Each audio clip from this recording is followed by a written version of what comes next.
At yun na nga mga paps, pag-usapan natin ang new update ni Nightcrow ngayon about new region Tronitel, new accessories, new weapon style, and Phage 2 infusion. Tara na mga paps!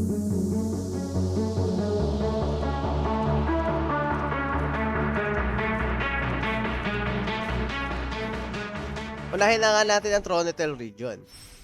Ano nga ba ang mga level ng monster at mga possible na makuha natin sa Tronitel region? So yun na nga mga paps, meron tayong level 50 to 72 monster. And tulad ng mga naunang map, ang every level ng monster ay meron tayong extra quest, side quest, and daily quest.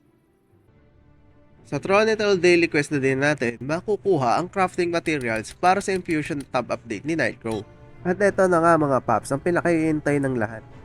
Ang new accessory shoulder, saan ba natin ito makukuha at paano natin ito ika-crafting? Ang mga materials natin ay pwede nating makuha sa Tronitel region mobs, raid boss, FOT, and material box in the future update. Kaya huwag muna nating gamitin ang ating material box na ating nakuha.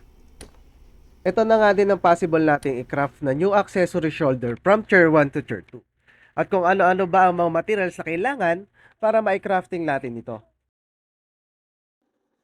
Ayan na nga mga paps, at hindi natin kakalimutan ang new weapon style update ni Nightcrow. Ipapakita natin isa-isa ang mga ito. Let's go!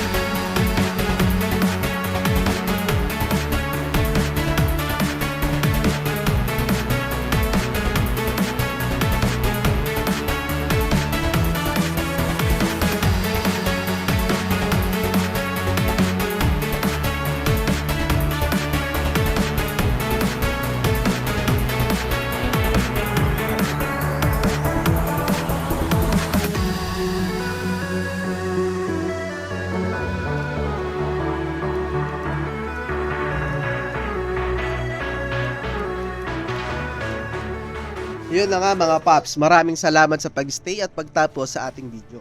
For more content like this, you can follow my social media account, FB, TikTok, and YouTube.